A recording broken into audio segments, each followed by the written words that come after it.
Welcome back. I'm Helen. I'm James. And we are global nomads. And in 2024, we sold everything we owned to retire early and travel the world full time.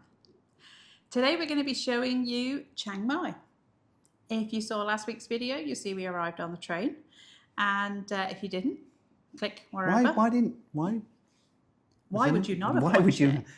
highlight video of the year? So today we're going to show you a little bit around Chiang Mai and how much it cost. We're going to look at our Airbnb and the cost of living here. We'll take you shopping. We'll take you to do nails. We'll take you to Through the markets, the night market, take you to the cinema, and the malls. And we also go to the laundry, but we're at a different place by then. So that's a whole different video. Yes. We didn't stay at the Airbnb as long as we planned.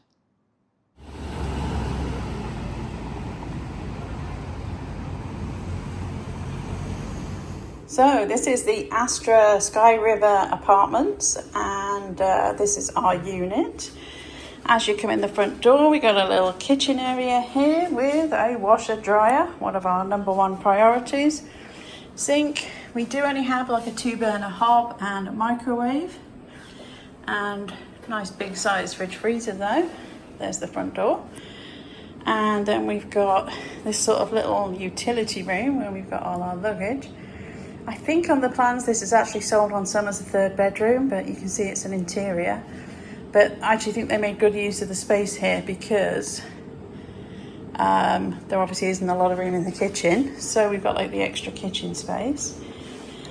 And then we've got a dining table and 4 chairs, a living area, TV, and then on this side we've got the bathroom, number 1. And there is a door for this bathroom, for this bedroom too. So this is going to be like the secondary bedroom and living area. And then on this side, we've got the master bedroom. So king size bed, another one of our important things. Separate AC in each room. Then we've got like this little dressing area and then the bathroom. So I chose this one because it had a bath. Nice big bath actually. Then we've got a closet over here. And then in here, we've got the loo and the shower. Decent sized vanity too to put some things on. It looks like this is probably storage, is it? Yep. And we have storage in there too. So there we go. That's the Astra Sky River Suites in Chiang Mai. And I'll just quickly show you the balcony. So out here, opposite us, that's the hospital, I think. And then we've got this balcony with little table and chairs on. Main road over there. But this way, we've got a nice view of the mountains. And this sort of little patio area and a dryer for the clothes. We had this great balcony, and you look over the balcony, and occasionally we saw goats. Right, yes. And the goat herder. What was the goat herder's name? I said he was Peter the goat herder. Peter the goat. Heidi. Yes, so Peter the goat herder would come out and round the goats up. You occasionally saw a stray goat chase after someone's car. So that was all quite entertaining. And then the view off to the left of us was Doi Suthep, which is 5,499 feet high. Now, we didn't get a chance to go up there. There is a temple up there, but we just got the chance to appreciate the views of it from our apartment. The balcony was okay, but it wasn't the cleanest. It was really dirty. I had to really clean everything down. So the Astra Sky River is a newer apartment complex. There's the Astra Sky Suites, which are its sister property just down the road. I think it's fair to say the pictures are a little bit deceiving. It's not in quite as good shape as it's shown on their marketing images, especially areas like the pool. Kind of its signature area is this whole long lazy river type rooftop pool, which is very nice, but it's not in the best condition. Could do with a little bit of a TLC. TLC repair. You always have to work watch on with it. pools, because if you don't maintain them, then it goes down south pretty quickly. There was quite a few like missing lights, missing tiles, bits on the walkway that were uneven. We had a pool in Florida, so we kind of maybe a bit more aware about if it's not maintained properly, how you could get sick or worse from it. So I'm always a little bit wary of pools. There is also a gym there. Co-working space, all on the same level. I think there was a mini golf up there too.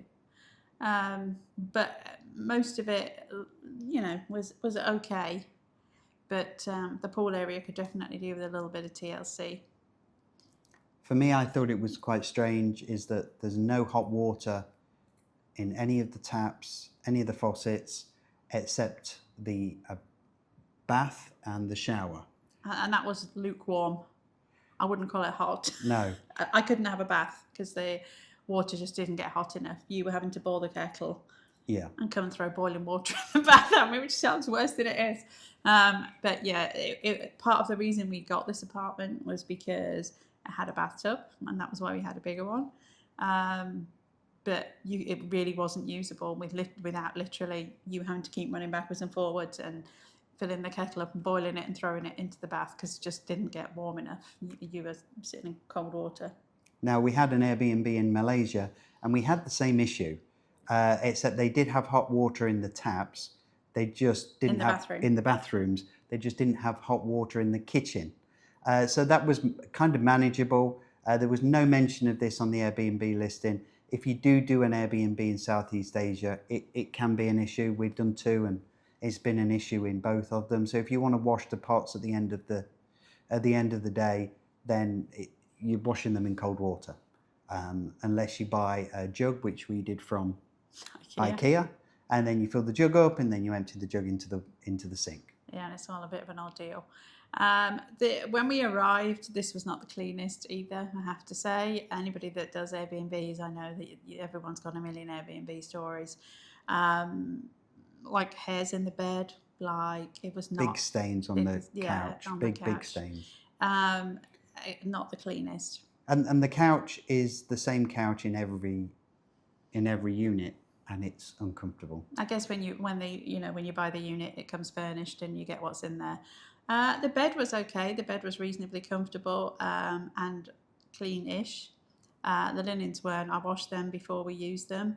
But the bathrooms were not clean either. We had a lot of things missing in the kitchen. Like it was supposed to be for 4 people and there was only 2 plates. There was basically no cooking utensils. I could go on and on. There's, again, most of you I'm sure have stayed in Airbnbs and know the stories. And the host was not especially responsive to that either. I think he was based in a different country, so you always had time zone differences. They had a lockbox system which was very simple to get in, and the instructions to get in were okay. But I think it's the same with a lot of these Airbnbs. We've done another video later on about whether we're Team Hotel or Team Airbnb, and if you hit the notification bell, you'll discover what our conclusion was from that. Hint. Spoiler alert. We end up in the Marriott at the end of this video. But because the way they make the buildings, they're very echoey. They're not the well maintained. Plumbing is a bit of an issue because someone flushes the toilet, you can hear the noise. Every time the person went to the loo in the apartment above us, you knew. Let's put it that way. Someone tried to walk into the room. Some random people were knocking on doors. We were next to the elevator. We had no way of knowing that we were next to the elevator. The noise from the whistle. So they have, it's a fairly main road that the complex is on. And they have a guy that stands on the road and basically stops the traffic so you can cross the road backwards and forwards. Fine and dandy. Actually a very helpful service, and like he directs cars in and out. What you obviously can't see on the reviews is that he starts with a big old whistle from like 6 a.m. I think it might be earlier than that actually from memory. And he's blowing this whistle for the whole of the busy time. So that's really from like 5:30, 6 a.m. until like 10 a.m. So it's constant. There is no chance of you being out. Well, it won't be up every day. And then in the evening, for like evening rush hour, he starts again. So it's about 3:30, 4 o'clock until about 7 p.m. He's just blowing this whistle constantly. He loves his whistle. You have a listen now.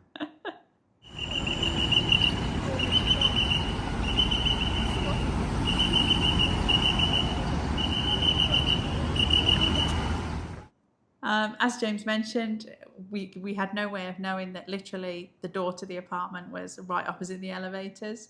And so everybody that came in and out, it was so noisy. So this was not our best Airbnb. No, and I think for a lot of people, I think we have to kind of put a caveat there. I think a lot of people would have been perfectly happy here for a few days. We were supposed to be here for a month. A little bit over a month, yeah. A little bit over a month. And personally, it just didn't work for us. No, the noise, too many people, the sofa was really uncomfortable. Like you just could not sit comfortably. It was more comfortable to sit on the bed. And this wasn't the cheapest apartment either. There was plenty of other ones that were a lot cheaper. And so I felt a little bit let down by it, and, you know, the host not being particularly responsive. So anyway, it is what it is. What was the cost? It was about $1,700 US for just over a month. Yeah. So, like I said, for where we were, not the cheapest, not the most expensive either, but, you know, it was a reasonable cost for where we were. But anyway, you live and learn. We've talked before about, though, if we feel like we're not comfortable somewhere, we make a change. And we did message the host and say we're going to leave. We didn't ask for a refund. He did volunteer that eventually, but we were fully expecting to walk away. And we were happy to do the money. that. And we were perfectly happy to do that because it was our choice. Like we said, I think most people either wouldn't financially have that choice or would have just put up with it, would have just, you know, chalked it up to experience. But we were like, well, you know what, we're not happy. And we had points, so we went to the Marriott instead. And you'll see the Marriott in another video, but it's in a really good position and was a very nice hotel. So we were much happier there. Yes. So here at Astra Sky River, just across the road, is 7-Eleven. Now, 7-Eleven and Thai people is a bit of a cult kind of thing. Everybody loves 7-Eleven, and I've never really got what the difference is and I like it. And I have to go over there and buy water, but that's about it. But we've been over and we got a couple of things. So, some Swiss roll, about $1. Banoffee, about $1. Water, milk. Milk. Something different. Just over $1. Pringles, but these are Pringles Seaweed Burst, and they were just below $1. These are some kind of a snacky thing, which is jacket potato flavour, and these are about 40 cents. And then we have bacon, show you that side, and that's about $2 US. And then Helen bought some hair serum at the Watsons, which is next door, and she got a buy one get one free, and so they were about $6 US for two of them. Welcome to Central Festival Mall here in Chiang Mai. So this is massive. It's like 5 stores. The mall culture in Southeast Asia never fails to astound us, really, because though in the US and the UK malls have died out, and they're always busy. We're actually here to go to the movies. This is supposed to be one of the best cinemas in the country, I think. We're going to the first class seating, so we'll show you that in a little bit. But yeah, huge mall, lots of Western eating options, lots of Thai eating options, tons of shops that you'll be used to, all the design shops, normal shops, and well, we'll look around and let you know what else is here. So we went to Central Festival Mall a few times actually, didn't we? Yeah, has everything. Yeah, and we went to a really good restaurant here as well. We went there really just to have a walk around, honestly. The whole time we were in Chiang Mai, the weather wasn't that fabulous. We had a lot of rain and it was very hot and humid. So we went to the mall. Mall culture is Insane. alive and well in Southeast Asia. Yeah, I mean, it never ceases to amaze me how malls in the US have just died, and yet everywhere you go in Asia, they're always busy. 10 o'clock in the morning, Busy, 10 o'clock at night. busy, busier. Busier. And everything in between. Yeah, it's a good mall. They've got kind of local shops. The lower level is all a big grocery store called Tops, and then there's a huge food court down there as well. This is the robot that is that roams around the shops selling you products. We've seen this in Bangkok as well, in Tops, and it was here as well. And yeah, if you stand in front of it, then it asks you to move out the way. It's such a weird... It's a very polite robot. It's a very polite robot, but it's such a weird experience to have a robot. It feels like a Dalek's following you around. And then the upper floors are like, there's some local shops as well as like your big name brands, Skechers, H&M, electronics. As well as your designers. There's a few designer. I mean, yeah. don't expect Dubai, but No. yeah, there's some designer shops in there It's a as good well. mix. But yeah, there's a decent mix. And there was, like I said, that really nice restaurant we went to. It was like a European kind of wine bar. It wasn't the cheapest, but the food was really nice. And wine was pretty reasonably priced there as well. But we also went here for... The cinema. The Formula One movie was out and we needed to go and see Brad Pitt. We did. When do you not need to see Brad Pitt? So we came to this mall, this is Central Festival Mall, to actually come to the movies.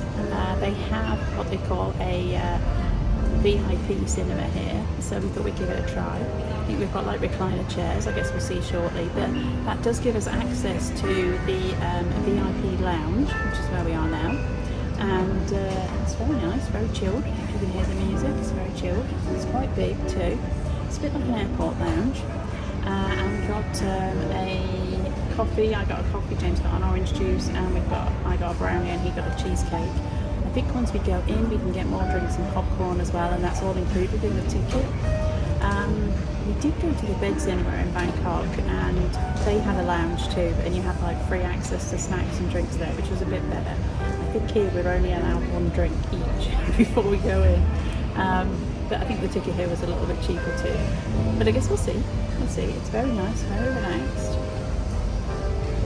Yeah, let's see what the cinema's like. So the total cost of the movies was $23 US. Now, each per person. We had been to the bed cinema in Bangkok, and we were expecting a similar kind of first class experience, and that's why we were doing it. You know, just to see what it was like. And the honest answer is, it was nothing like that at all. The first class cinema was not first class. No, not second class. No. Maybe third class. Yeah. Think the Spirit Airlines of cinema. So you just went to this little seated area, and then they gave you a drink, one drink, and after you'd hunted someone down to find them to serve you, because they're all playing on their mobile phones. It wasn't. It was a premium experience price, but you didn't really get a premium experience. And honestly, we could have just gone. The only reason we were doing it is because we just wanted to experience something different. the seat was quite comfortable. Seat was quite comfortable. But it was freezing cold in there, like it is everywhere in Southeast Asia. Southeast Asia. The film was excellent. It was cool to see because we were at the Abu Dhabi Grand Prix where they did some of the filming. So that was cool to see. So it was definitely worth seeing. But I'd just go to the cinema. I wouldn't go to the first class experience at Central Festival Cinema. The other mall, the other major mall there also had a cinema that had a first class experience, which we didn't go to because there was no other movie we really wanted to see. But I have to say they had a mock-up of their seats, and I actually thought that looked better than Central Festival was. The one at Central Festival is massive. Once you go up to the top floor, it's massive, but it's not a premium experience, let's put it that way. The other mall that we went to in Chiang Mai was called Maya Mall, much smaller than Festival, much smaller than Festival. Like I said, they also had a cinema that looked good. Again, a big mix of stores. On the lower level here, the grocery store is Rimping. Much smaller, a bit pricier. Both Rimping and Tops are kind of like Whole Foods, like higher end. Both of them had a range of expat goods if you were looking for expat foods, as well as local goods. I also went to the nail bar here in this particular mall. Again, good place to go hang out. Decent range of shops if you're interested in that. This mall also had on, I think, the second or third floor, like a kind of local crafts area as well, where there was local sellers selling various souvenirs and local goods as well. So, still in Chiang Mai, we've got about 4 days left in our Airbnb, and we've just been to Rimping, which is on the more expensive side. It's in the Maya Mall, which is the other side of the old town. And the cost for this lot was 1,044 ringgits, or about 32 US.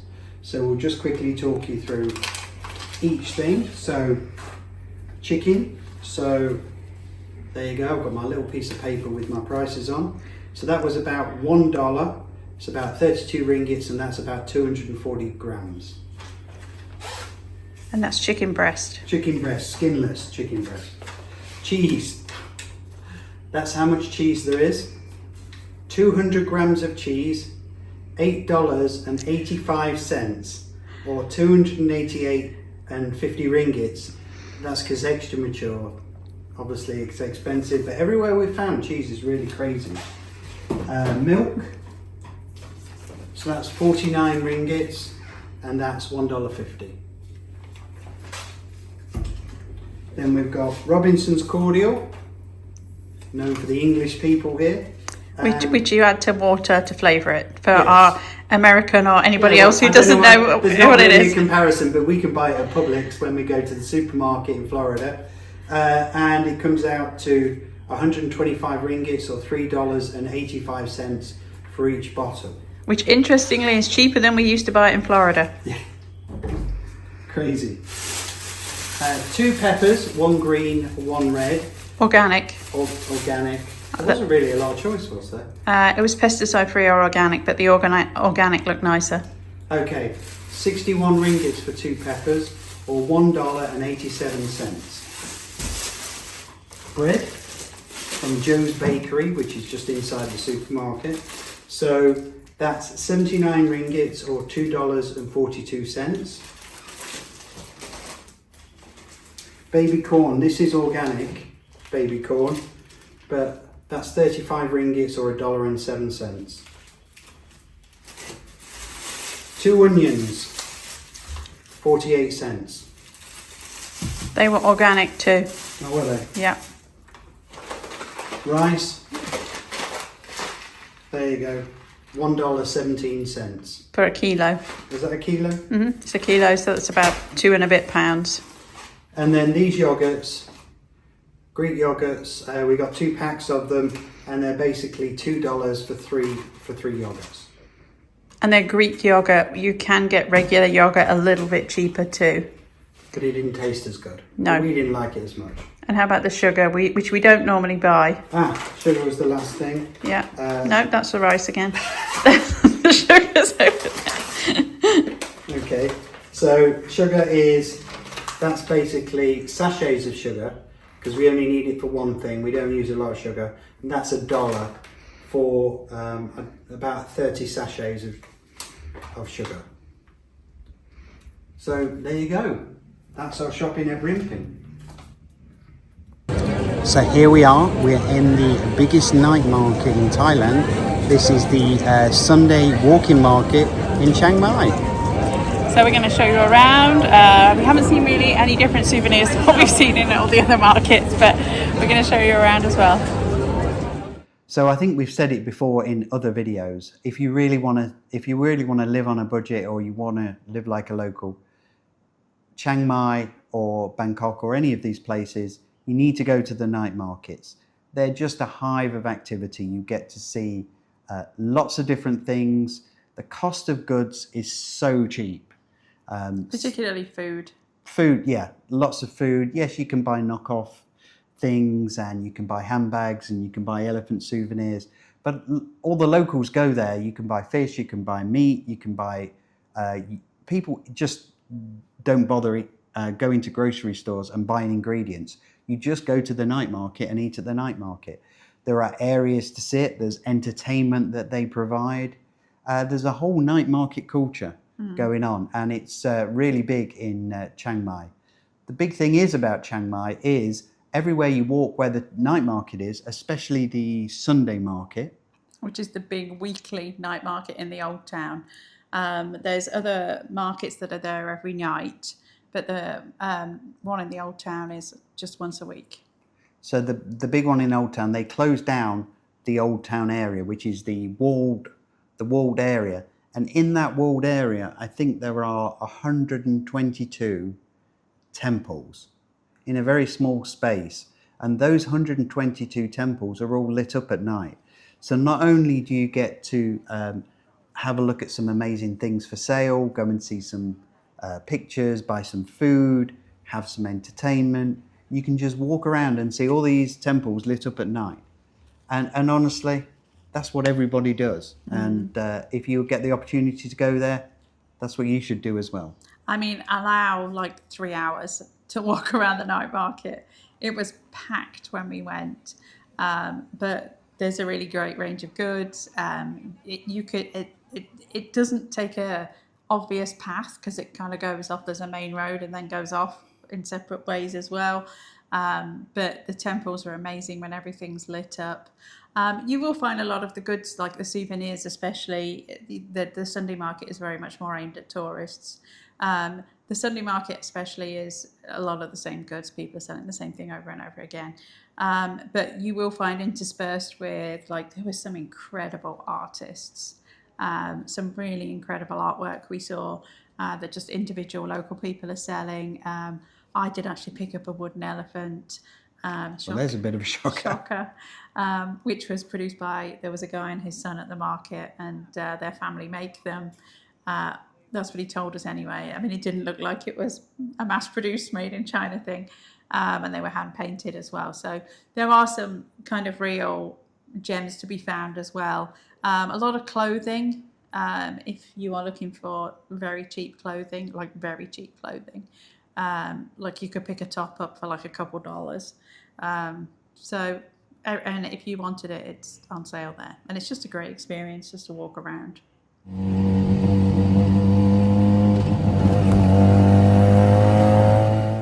At this stage, we'd moved from the Airbnb and we'd gone to the Marriott. And outside of the Marriott is its own night market, which is on Dalek. Now, on a Sunday, that is a lot smaller because I think everybody goes over to the walk-in market. So 6 days, it is there, and it's literally outside of the hotel. Again, but it's selling the kind of things that you would normally get on the Sunday market. So it's just a nice way of just wandering around and seeing what's available. But it is literally outside of the Marriott, and that just made it very convenient for us. Mm-hmm. So I had to get some blood work done while we were here. Seems like I get blood work done everywhere. James found a clinic. Healthcare medical clinic, which is just opposite one of the malls, quite near the airport. No, it was across the road from Lotus, not a mall.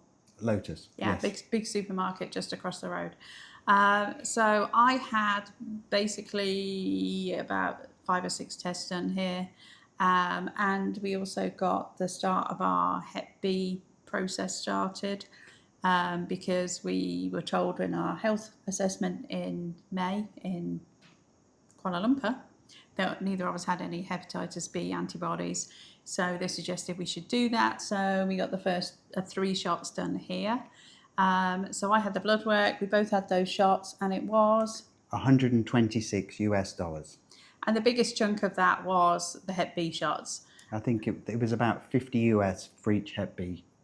So Yeah. that left about 26 and you for your blood work. Yeah, and I had like 5 or 6 tests done. So basic tests like, blood count tests and all that kind of stuff. So it was a great place though. They were very professional. They spoke Very clean. Very clean. They spoke very good English. They were very helpful. And And how quickly did the results come through? About 3 hours or something. It was super fast. I don't know where they sent it to, but it was really fast. Literally, we were still out during the day, and I think I got the email with the results on, so it was really fast. They were very helpful in telling us what we should do next about the Hep B and things as well. So if you do need to go anywhere, hopefully you don't. Yes. But if you do need to go anywhere, Don't get old and decrepit. they were very helpful there. As we'd left the Airbnb now and we were now at the Marriott, we needed laundry facilities. So one of the fun things of full-time travel is laundry, and this is something we've found that's easier than you actually think it's going to be. Today I'm at the Marriott in Chiang Mai, and we just managed to run it out just next door, and I'll show you how close it is, but it is just next door, and they're charging me 50 baht a kilo, which is a little over $1. It's like $1.50 a kilo.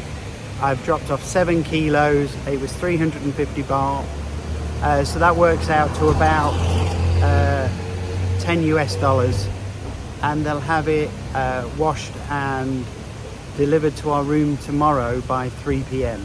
If I'd have paid twice the price, I'd have had it back by 8 p.m. tonight.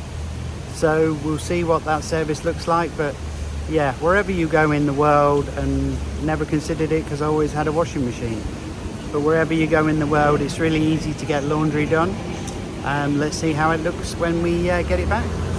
So here we are, 3 p.m. We've been out, so we didn't get back till a little bit later, but 3 p.m. delivered to our hotel. And that was for probably 90% of the clothes we own. Yeah, 7 kilos of washing, which Helen's now got to pack all up because we're moving tomorrow. So yeah, not bad value. So thanks for joining us in Chiang Mai. We had a great time here. Loved it. Yeah, really enjoyed it. Definitely Very nice. recommend it. Yeah, really nice kind of chill place. For Southeast Asia, if it's one of your first time here, it's an easy place to go. And it's a little bit more affordable than Bangkok. Absolutely. The further north you go, the cheaper it the gets. cheaper it gets. Please like, subscribe, and hit that notification bell. And remember, even when you go into a night market, you're here for a good time, not for a long time. We'll see you in the next one.